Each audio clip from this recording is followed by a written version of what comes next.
Good morning students. पिछले video में हमने परिवार के बारे में अध्ययन किया था। परिवार की अर्थ, परिभाषा, विशेषताएं देखी थी। आज हम संयुक्त परिवार के बारे में अध्ययन करेंगे। भारतीय सामाजिक संरचना की एक विशेषता के रूप में यहाँ संयुक्त परिवार का प्राचीन काल से ही महत्व रहा है। हिंदुओं के अलावा अन्य लोगों में भी हमें संयुक्त परिवार की पारिवारिक व्यवस्था देखने को मिलती है। सामान्यतः संयुक्त परिवार हिंदुओं का एक विशिष्ट लक्षण माना जाता है। वास्तव में यह भारतवर्ष में सर्वत्र ही प्रचलित है, क्योंकि अब भारत के सभी समाजों में हमें देखने को मिलता है। वह पारिवारिक संगठन जिसका हम यहाँ वर्णन करना चाहते हैं वो कुछ समुदाय में पितृसत्तात्मक है तो कुछ में मातृसत्तात्मक। भारत में परिवार का शास्त्रीय स्वरूप संयुक्त परिवार रहा है। ऐसा ही कुछ पुस्तकों में भी हमें धर्म ग्रंथों में उल्लेखित मिलता है। सदियों पुरानी इस भूमि पर यह स्वरूप परिवार का हमेशा से प्रचलन में रहा है। भारतीयों के लिए परिवार का वही अर्थ है जो अंग्रेज़ों के जॉइंट फैमिली से लिया जाता है। नाभिक परिवार हमारी अवधारणा में नहीं है। तो आज हम संयुक्त परिवार का अर्थ, परिभाषाओं की बात करेंगे। संयुक्त परिवार में सामान्यतः उन सभी व्यक्तियों को सम्मिलित किया जाता है जो एक सामान्य पूर्वज की संतान होते हैं। भोजन, पूजा और संपत्ति की दृष्टि से भी वे संयुक्त होते हैं। इरावती कर्वे के अनुसार, इनकी बुक का नाम है किनशिप ऑर्गेनाइजेशन इन इंडिया। तो इनके अनुसार एक संयुक्त परिवार ऐसे व्यक्तियों का एक समूह है जो सामान्यतः एक ही घर में रहते हैं, एक ही रसोई में बना भोजन ग्रहण करते हैं, एक ही उनकी संपत्ति भी सामूहिक होती है, सामान्य पूजा में भाग लेते हैं और किसी न किसी प्रकार से एक दूसरे के रक्त संबंधी होते हैं। आई.पी. देसाई की बुक का नाम the joint family in India, sociological bulletin में उनका एक लेख प्रकाशित हुआ। उसमें उन्होंने कहा, हम उस ग्रह को संयुक्त परिवार कहते हैं जिसमें एकाकी परिवार से अधिक पीढ़ियों के सदस्य रहते हैं और जिसके सदस्य एक दूसरे से संपत्ति, आय और पारस्परिक अधिकारों तथा कर्तव्यों द्वारा संबद्ध हों। डॉक्टर दुबे ने मानव और संस्कृति नामक अपनी कृति में लिखा है, यदि कोई मूल परिवार एक साथ रहते हों, उनमें निकट का नाता हो, एक ही स्थान पर भोजन करते हों, एक ही आर्थिक इकाई के रूप में कार्य करते हों, तो उन्हें उनके सम्मिलित रूप में हम संयुक्त परिवार कह सकते हैं। तो इन परिभाषाओं के आधार पर स्पष्ट है कि संयुक्त परिवार ऐसे परिवार हैं जिनमें कई पीढ़ी के लोग एक साथ निवास करते हैं अथवा एक ही पीढ़ी के सभी भाई अपनी पत्नियों, विवाहित बच्चों तथा अन्य संबंधियों के साथ सामूहिक रूप से निवास करते हैं, जिनकी संपत्ति सामूहिक होती है। परिवार के सभी सदस्य भोजन, उत्सव, त्यौहार और पूजन में सामूहिक रूप से भाग लेते हैं और परस्पर अधिकारों और कर्तव्यों से बंधे होते हैं। तो इस प्रकार हमने संयुक्त परिवार का अर्थ और परिभाषा देखी कि संयुक्त परिवार में हम उन परिवारों को लिखते हैं जिनमें कई पीढ़ियों से लोग एक साथ रहते हैं, एक रसोई में बना भोजन करते हैं, आर्थिक रूप से गतिविधियों में साथ होते हैं, पूजा में सामान्य रूप से भाग लेते हैं। तो इस आधार पर हम संयुक्त परिवार की विशेषताएं देखते हैं। तो पहली है सामान्य निवास।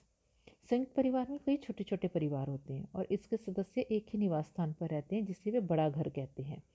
प्रत्येक छोटे परिवार के लिए एक या दो कमरे अलग हो सकते हैं, परंतु रसोई और पूजा आदि के लिए सामान्य कमरा ही होता है। जब कभी सदस्यों की संख्या अधिक होती है तो कोई भी जो व्यक्ति है वो अलग घर बनाकर रहने लगता है, किंतु वे अपने को बड़े घर के सदस्यों से अलग नहीं समझते। सामान्य रसोई घर होता है। संयुक्त परिवार के सभी सदस्य एक ही रसोई में बना भोजन करते हैं। सामान्य संपत्ति होती है। संयुक्त परिवार के सभी सदस्यों की एक सामान्य संपत्ति होती है जिसमें सभी पुरुष जो एक पूर्वज के वंशज होते हैं हिस्सेदार होते हैं। सामान्य पूजा या धार्मिक कर्तव्यों में भाग लेते हैं। तो इनका प्रत्येक परिवार का कोई ना कोई देवी देवता होता है, पितृ होते हैं जो इस परिवार के सदस्यों की रक्षा करते हैं। हिंदुओं में धर्म एक महत्वपूर्ण तथ्य है। जीवन की सभी महत्वपूर्ण घटनाएं धार्मिक कार्यों से प्रारंभ होती हैं। धार्मिक कार्य पैतृक संपत्ति में उत्तराधिकार की दृष्टि से भी महत्वपूर्ण है। मृत व्यक्ति का पिंडदान करने वाला, श्राद्ध और तर्पण करने वाला ही उसका उत्तराधिकारी होता है। हिंदुओं में अग्नि पूजा का भी विशेष महत्व है। वेदों में अग्नि से प्रार्थना की गई है और इस प्रकार हम देखते हैं कि संयुक्त परिवार में व्यक्ति सामान्य पूजा या धार्मिक कर्तव्यों में भाग लेते हैं। रक्त संबंध से संबंधित होते हैं। परिवार के सभी सदस्य परस्पर रक्त संबंधी होते हैं, किंतु पत्नियां विवाह संबंधी होती हैं। पितृसत्तात्मक परिवारों के संबंधों की गणना पितृपक्ष से की जाती है और मातृसत्तात्मक परिवारों में मातृपक्ष से। बड़ा आकार होता है। एक संयुक्त परिवार में कई छोटे छोटे परिवार होते हैं तथा 3 या अधिक पीढ़ियों के लोग साथ साथ रहते हैं, अतः इसका आकार नाभिक अर्थात एकाकी परिवारों से बड़ा होता है। अधिकार और दायित्व हैं। देसाई का मत है कि संयुक्त परिवार के सदस्य परस्पर अधिकार और कर्तव्यों से जुड़े होते हैं। परिवार में छोटा व्यक्ति बड़ों के प्रति अपने कर्तव्यों का पालन करता है तो बड़ा अपने अधिकारों का प्रयोग करता है। बीमारी, वृद्धावस्था और दुर्घटना के अवसर पर सेवा शुश्रूषा की जाती है। सामान्य सामाजिक प्रकार्य होते हैं। कपाड़िया ने संयुक्त परिवार में सामान्य सामाजिक कार्यों को महत्वपूर्ण माना है, अर्थात सभी सामाजिक कार्य के लिए परिवार को एक व्यक्ति माना है तथा उसका प्रतिनिधि ही सारे परिवार की तरफ से भाग लेता है। संयुक्त परिवार में कर्ता का मुख्य स्थान होता है, वही परिवार का मुखिया होता है। परिवार का वयोवृद्ध पुरुष ही परिवार का मुखिया होता है, वही विवाह, उत्सव, संपत्ति तथा घर के महत्वपूर्ण या भारी कार्यों का निर्धारण करता है। सहयोगी व्यवस्था होती है। संयुक्त परिवार पारस्परिक सहयोग पर निर्भर है, इसके अभाव में सदस्यों का विभाजन हो जाता है। संयुक्त परिवार में सब एक के लिए और एक सबके लिए वाला सिद्धांत लागू होता है। सदस्यों का एक निश्चित संस्तरण होता है।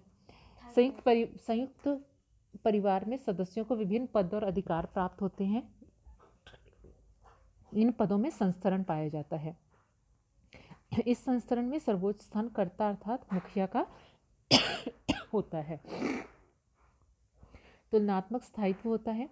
संयुक्त परिवार अन्य परिवारों की तुलना में अधिक स्थायी होते हैं क्योंकि इनकी सदस्य संख्या अधिक होती है, अतः कुछ सदस्यों के अलग हो जाने या मर जाने पर भी परिवार में स्थायित्व बना रहता है।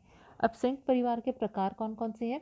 सत्ता, वंश एवं स्थान के आधार पर हम पितृसत्तात्मक, पितृवंश एवं पितृस्थानीय परिवार, ये परिवार वे हैं जहाँ पर परिवार में पिता ही परिवार का केंद्र बिंदु होता है, अर्थात इस प्रकार के परिवारों में पिता का प्रमुख स्थान होता है और वंश परंपरा का चलन भी पिता से ही होता है।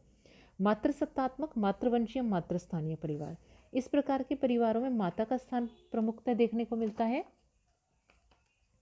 और जो वंश परंपरा है या वंशानुक्रम का निर्धारण भी माता से ही होता है। संयुक्त परिवार का उद्ग्र रूप होता है। इसमें संयुक्त परिवार एक ही वंश में कम से कम 3 पीढ़ियों के लोग एक साथ रहते हैं। क्षैतिज प्रारूप में परिवारों में भाई का संबंध अधिक महत्वपूर्ण होता है, अर्थात ऐसे परिवारों में 2 से अधिक भाइयों के एकाकी परिवार एक साथ निवास करते हैं। संपत्ति में अधिकार की दृष्टि से 2 व्यवस्थाएं हैं, 2 परिवार देखने को मिलते हैं हमें संयुक्त परिवार में, मिताक्षरा और दाई भाग। मिताक्षरा जो है वे यह विज्ञानेश्वर द्वारा लिखित मिताक्षरा टीका नामक पुस्तक में उल्लेखित नियमों पर आधारित है। बंगाल और असम को छोड़कर संपूर्ण भारत में मिताक्षरा प्रथा प्रचलित है। इस प्रकार के परिवारों की मुख्य विशेषताएं हैं: पुत्र को जन्म से ही पिता की संपत्ति में अधिकार प्राप्त होना, स्त्रियों को संपत्ति में कोई अधिकार नहीं मिलना, एक व्यक्ति की मृत्यु होने पर उसके कोई पुत्र, पौत्र या प्रपौत्र नहीं है तो उसकी संपत्ति उसके भाई आपस में बांटेंगे, स्त्री को स्त्री धन के अतिरिक्त कोई संपत्ति नहीं दी जाएगी, पुत्र पिता के जीवित रहते कभी अपने हिस्से की मांग कर सकते हैं। ये मिताक्षरा के नियम हैं। वहीं दाई भाग, इस परिवार के परिवार से संबंधित नियम जीमूत वाहन द्वारा लिखित दाई भाग ग्रंथ पर आधारित हैं। इस प्रकार के परिवार बंगाल और असम में पाए जाते हैं।